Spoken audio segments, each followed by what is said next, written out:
So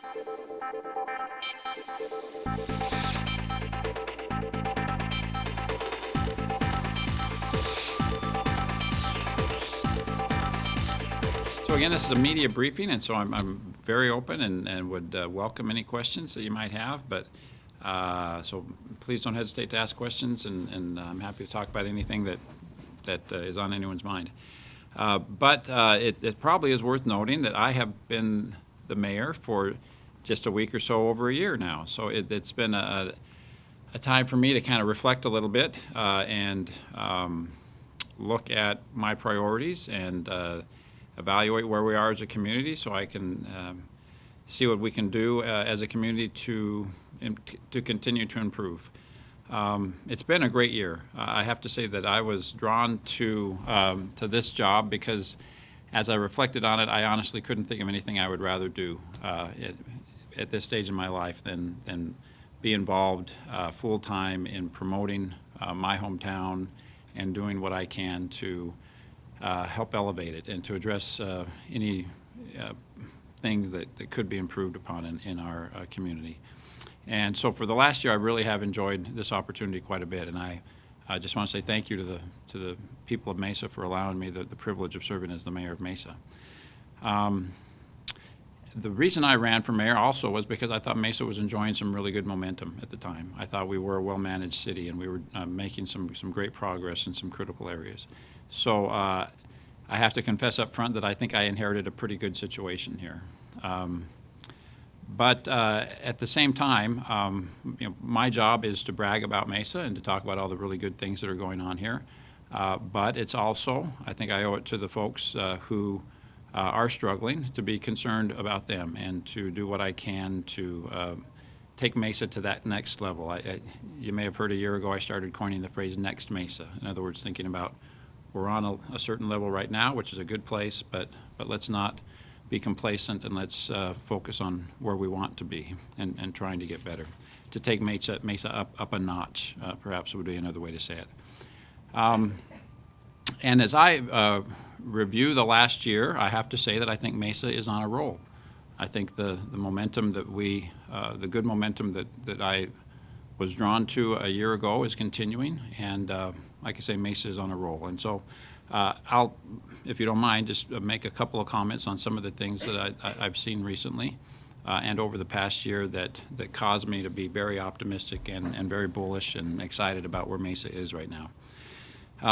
When it comes to momentum, it's easy to first notice that I think downtown Mesa is experiencing a significant amount of momentum right now. That certainly is tied in large part to the opening of the light rail out to Mesa Drive on the 22nd of August.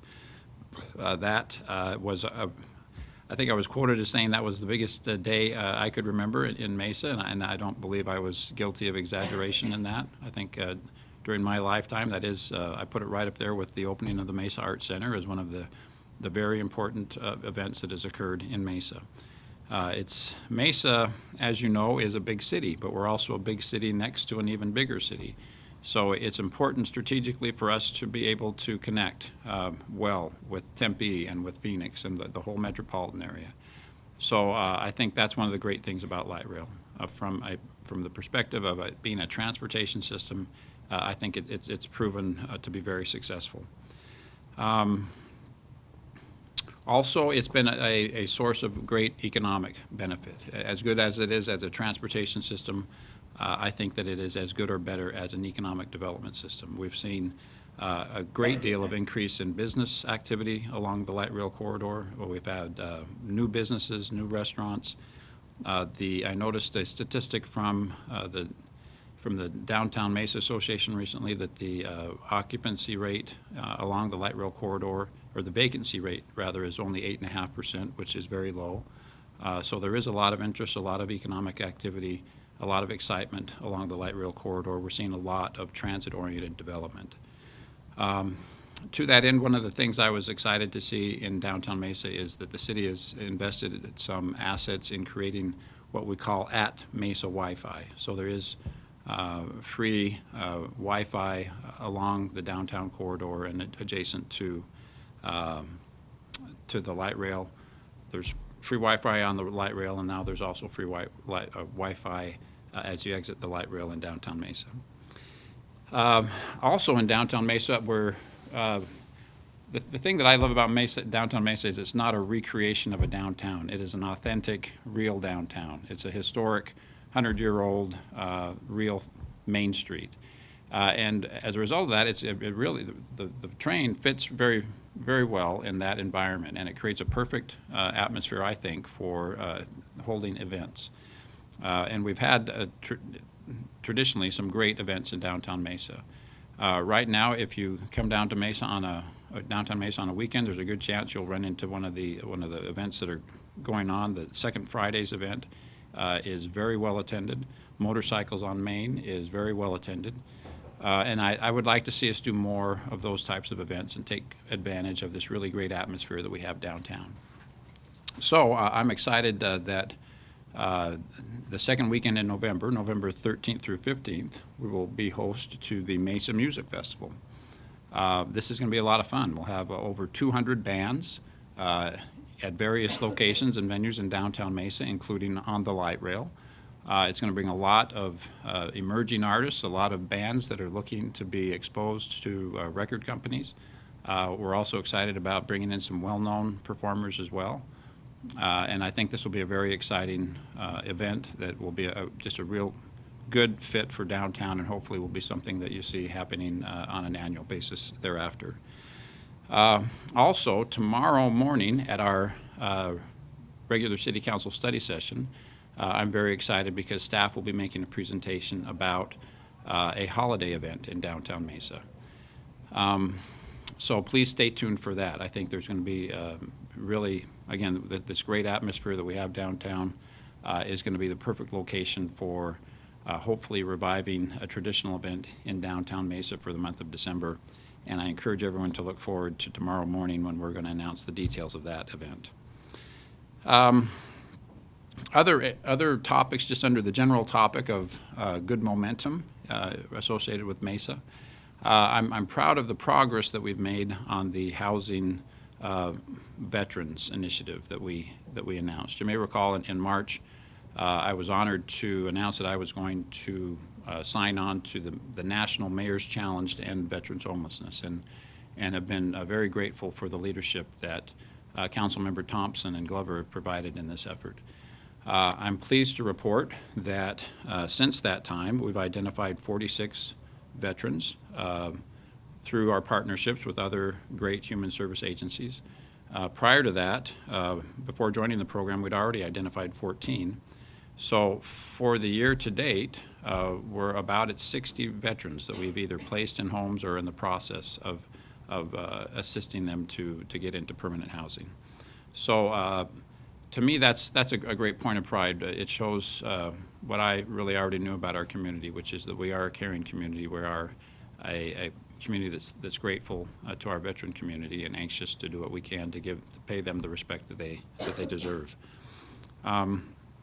Mesa is also one of the two cities in the valley that has worked very closely with the Veterans Administration on a housing voucher program. Because a lot of the other communities in the valley don't have that capability, we've also reached out to them, and we've entered into intergovernmental agreements with a lot of the other East Valley communities as well as Maricopa County, so that when they are working with homeless veterans, they can take advantage of what we're doing in Mesa to help place those veterans in their communities as well. And then again, on the momentum front, I think you may have noticed that Mesa recently has been receiving some national attention and been mentioned in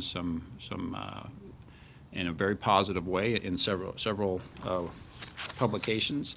One of those that I was most proud of is just a few weeks ago, Time.com, which is a very legitimate organization,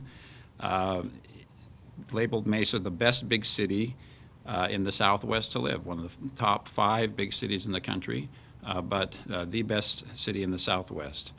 The same organization, Time.com, named Mesa one of the top 10 cities for outdoor lovers. Sometimes we forget that Mesa is adjacent to Tonto National Forest, and we're close to hiking and biking and Saguaro Lake and other outdoor amenities. We've got beautiful weather. Go out and I'll say all year long, depending on what time of the day you're outside. And so it really is. We're fortunate to have great outdoor recreational activities here. Forbes magazine named Mesa one of the top 25 places to retire. Bankrate publication said that we were the #1 place to retire. Best for Vets named Mesa a top 20 place to live for veterans. The Real Estate Advisor made note that Eastmark, the master plan community out in the southeast part of Mesa, is the number eight best-selling master plan community in the country. Eastmark leads the state in home sales, but that particular community is also number 8 in the nation. So a lot of folks are very interested in living in that part of town. And then I was excited a couple of weeks ago to open the Arizona Republic and look at a USA Today article that listed the top 10 seriously cool playgrounds in the country. And the top of that list was the Riverview Playground in Mesa. So it's nice that when people notice that we're doing something well, and so we're very proud of those accomplishments. Shifting a little bit just to the topic of maybe the economy.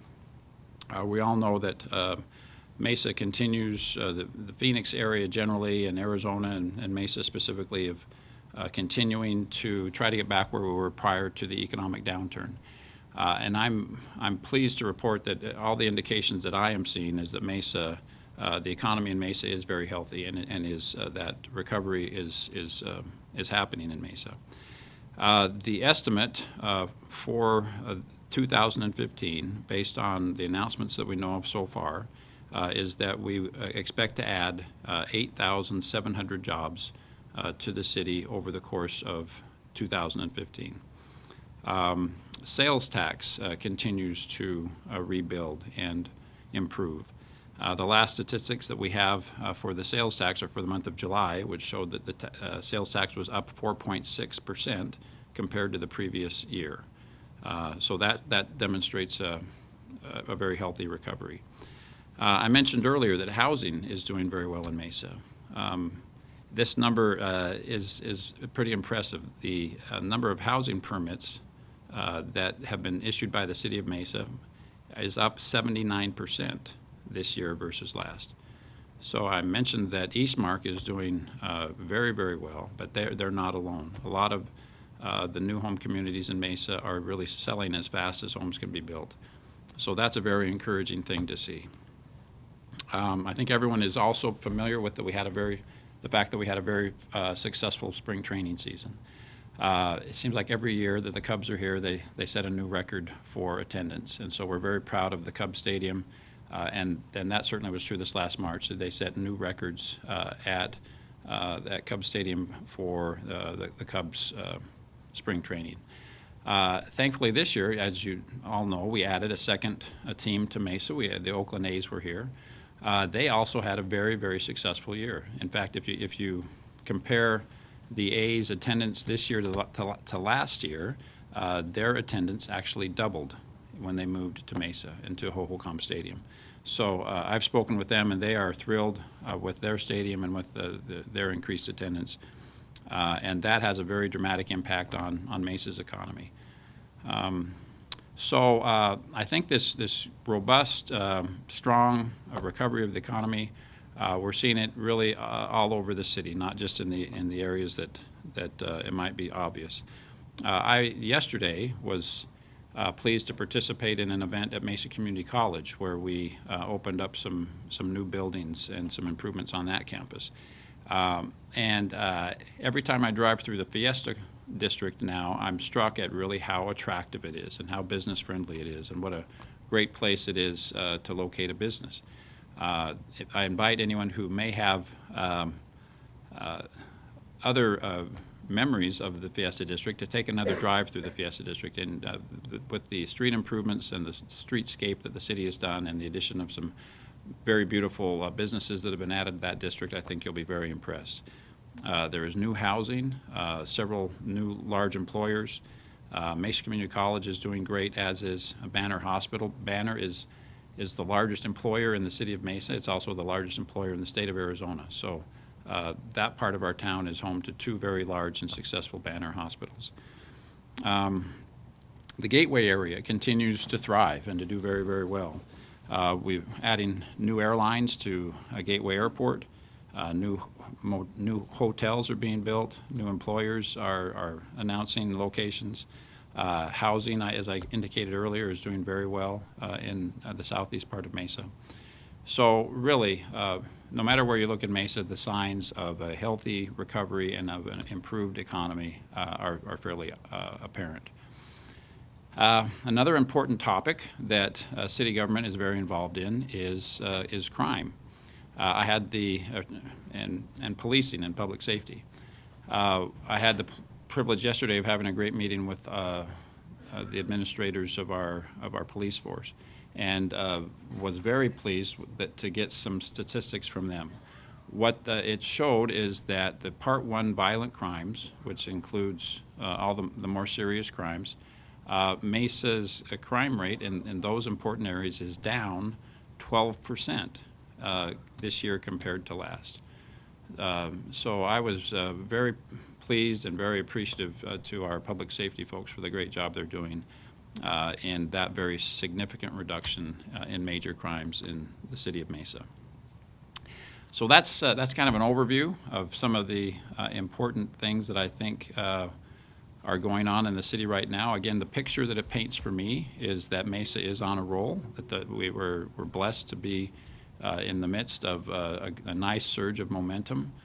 But as I indicated earlier, I do see my job as bragging about Mesa, but also to be concerned about those areas that we need to continue to focus time and energy on. The people of Mesa deserve to have us focusing on those areas that still aren't quite where we want them to be, and that's why I'm here, and that's what I'm excited about. I do see the mayor's job as being concerned with the prosperity of all of Mesa's citizens. And I see that we're making some progress in that, but I'll continue to work on that. And over time, also we're placing an increased emphasis at the city. You may have heard of a program we're involved in called What Works Cities. This is, we're one of 8 cities in the nation to be awarded money from the Bloomberg Philanthropies to put increased emphasis on collecting data so that we can analyze and kind of be self-critical to some extent as to how we're doing and whether or not we're performing to the best of our ability. So going forward, I think certainly internally in the mayor's office and in city administration, we're going to be better prepared to analyze how we're doing. And we're going to share all that. Of course, part of this is being very transparent and sharing all of these statistics with the press and with the citizens. So I think going forward, we're going to have a lot of really good conversations about how Mesa is doing and to what extent we're progressing and to what extent we need to focus our time and attention on the problems that we share. So thank you for being here. I'm anxious, again, like I say, to respond to any questions that folks might have. And would open it up to any questions if there are any. Thank you, Maria. If you don't mind, let me give you this microphone. Thank you. I was interested in the status of 2 developments, if you're able to share anything. The first was the East Mesa GCU branch campus. I know we covered last year when they delayed the projected opening, and then I heard it was quietly removed from the Eastmark map recently, so I'm not sure if that's correct or if there's anything you can share there. The other one I was interested in, because I was told last year there might be an update around this time, was the Consolari music campus, or just that former Brown & Brown Sure. Chevrolet property in general. Sure. Both important questions. GCU, as you know, we were very excited when they announced plans to go out to Eastmark and take up 100 acres of a very strategic location out there. I have met with Dr. Mueller on a couple of different occasions to ask him what his plans are and what the status of that development is. For reasons I think totally unrelated to Eastmark or to Mesa, GCU, as you know, made some very public announcements about the fact that they're a publicly held corporation, they're a for-profit corporation. That model has been the subject of some debate locally and nationally. And I think they've made a strategic financial decision to make an attempt to buy back some of their stock and to kind of reassess their strategy as a corporation. And all of this was occurring at the same time that it would have been necessary for them to provide a lot of capital to build a 100-acre campus in Mesa. So I think that my understanding is that that's what, and this is what I've heard directly from GCU, is that the timing was just not working for them. So Eastmark is a very hot commodity. You know, there are a lot of big projects that are anxious to go into Eastmark. So I don't know if the timing is going to line up where when GCU is ready to go forward, Eastmark will still have the land available. That would be a great, we'd welcome GCU. I've toured the campus with Dr. Mueller and was very impressed with their organization, with their students. We'd love to find a place for them, and I've offered my assistance in locating them in Mesa. I hope that we're able to do that, but right now I don't think it is in the immediate plans for it to be out at Eastmark. The second question you had was about Brown and Brown. Thank you very much. Yes. Just maybe a little history for those who aren't intimately familiar with this. Brown and Brown for several generations has been a big part of downtown Mesa. It traditionally has been our major source of sales tax revenue in the city. It was, for a time, the #1 volume Chevrolet dealer in the country. And so it was a great asset to have in downtown and a huge source of sales tax revenue for the city of Mesa. To accommodate Brown and Brown, when they expanded back in 1996, the city entered into an arrangement where we helped them to acquire some property for a large parking garage. Since that time, the economy's changed, and car dealers feel like it's critically important to be next to freeways. And so AutoNation, who purchased Brown and Brown from the Brown family, made the decision to relocate that dealership. So the bad news is that we lost Brown and Brown in downtown Mesa. But I also like to say that the good news is that we lost Brown and Brown in downtown Mesa, because what that did was it opened up a entire square block of property in the heart of our downtown, right on the light rail system for redevelopment. It's literally a blank sheet of paper. And so I think any country or any city in the country would be envious of having this opportunity for something really dramatic and really significant to that piece of property to become available right in the heart of your downtown, right on the light rail. I understand Mr. John Graham and Sunbelt Holdings has purchased that property from AutoNation.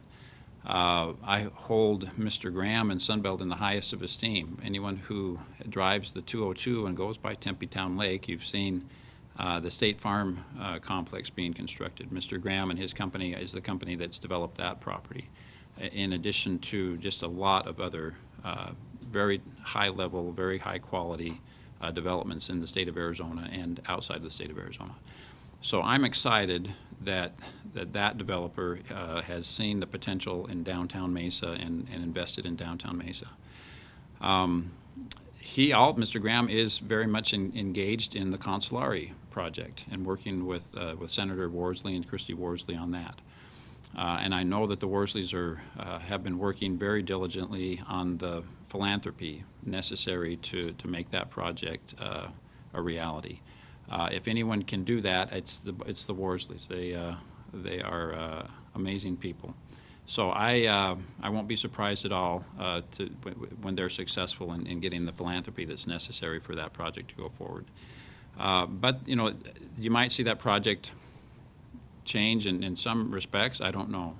But for now, I think certainly Mr. Graham and the Worsleys are committed to trying to make that project happen.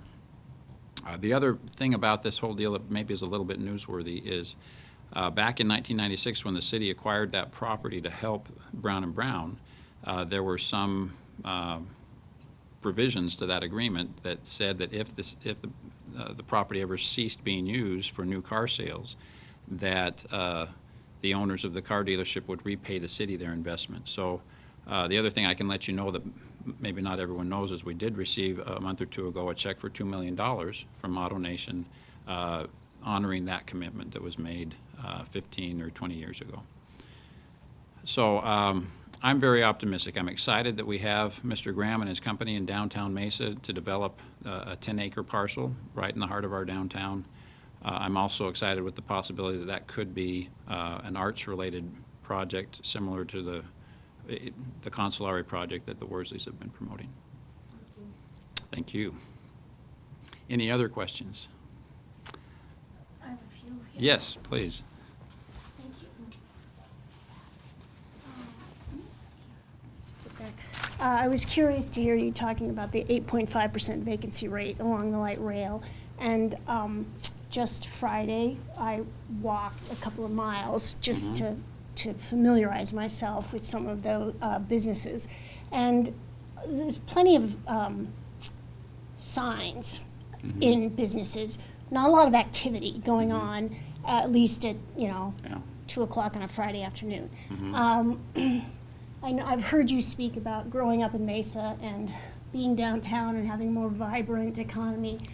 I understand there's some pushes to maybe change some of the uses there into more, what people would consider more traditional downtown possibilities. And I know that it's not the city's job to go in and tell people where to run their business, but I wonder if you could just comment on your thoughts of that kind of development.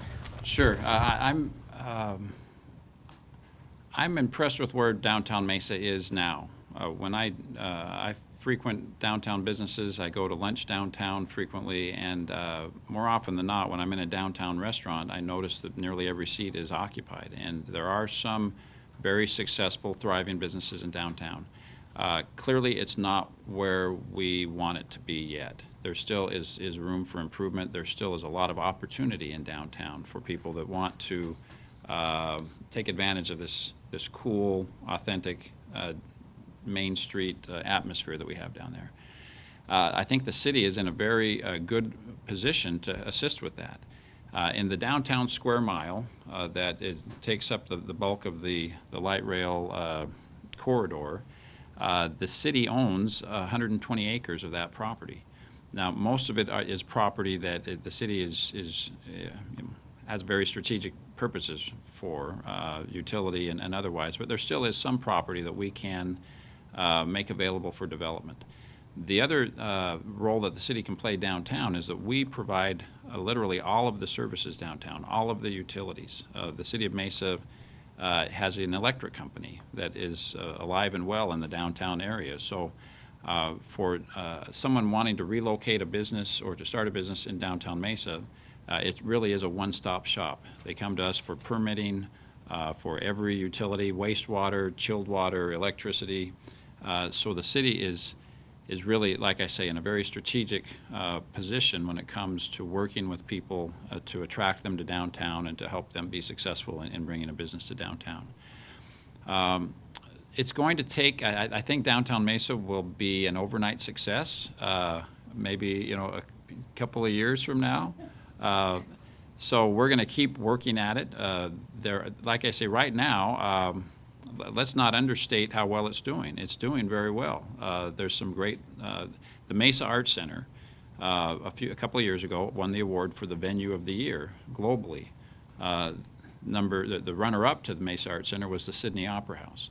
So sometimes it's easy for us to forget what a great asset that is, and that really is an anchor that we can build around. The city has been very involved in recruiting restaurants to come to downtown. And I'm optimistic that we're going to be able to see an entertainment district very similar to what you see in downtown Gilbert in downtown Mesa before too long. We issued a request for proposals for development on the corner of Mesa, Center Street and Main, and are working with some restaurateurs and developers for locating a new restaurant there. And I personally have talked with a lot of other restaurateurs and actually toured them through buildings in downtown. There's a lot of activity. There's a lot of people that want to come here. And so, like I say, I think it's going to be an overnight success any minute here when it comes to creating an entertainment district downtown. Thank you. Okay. I have one more. Yes, please. Yeah. I just wondered, it's starting to be budget time. Mhm. Just wondered if you could talk about how the city's financial picture looks. Yeah. Expecting any huge swings or changes or massive cuts or increases in sewer rates, et cetera. Yeah. As I indicated, we're optimistic, cautiously optimistic, because the City of Mesa's financial fortunes are closely tied to the sales tax. Mesa is, I think, the largest city in the country that does not have a primary property tax. We are very dependent on sales tax. And so as the economy and as retail sales go, so goes the well-being of the city budget. But as I indicated earlier, we're seeing a healthy increase in sales tax in the city. So I think we are very cautiously optimistic that we're going to be able to avoid the types of cuts that we've seen the last several years. As you know, we have asked all the city departments for the last few years to reduce their budgets. But with the increase in sales tax, hopefully we can, rather than making reductions of workforce and asking departments that have been reducing for several years, hopefully we'll be in a position to try to reclaim some of the services that we had to put on hold back during the downturn. For example, I was excited a couple of years ago, the City of Mesa passed a $70 million parks bond, and that's great. There's a lot of really needed and wanted park improvements that were part of that bond. When the city put that on the ballot, it was with the kind of optimistic hope that sales tax would continue to improve so that we'd have the budget to maintain those parks. Building a park is expensive, but maintaining a park is really expensive. And so we've unfortunately had to put some of those park improvements on hold until we felt more comfortable that we're going to have the funds necessary to maintain those parks. I am anxious to pull the trigger on some of those new parks, particularly Pioneer Park. I think, again, tomorrow at our study session, there's a staff report on this topic. And again, the thing that has complicated it a little bit is the economy and whether or not that we have the sales tax revenue to maintain those parks. So we're cautiously optimistic. We need to be, if there's a downturn in the economy, again, we're very impacted by that. But we're hopeful that things will continue to improve. Thank you. All right, well, thank you very much for being here. Thank you for your attendance. And again, I think Mesa is on a roll. We're doing very well. And look forward to working with the press and with the citizens of Mesa to make sure we tell our story as effectively as we can. So thank you very much.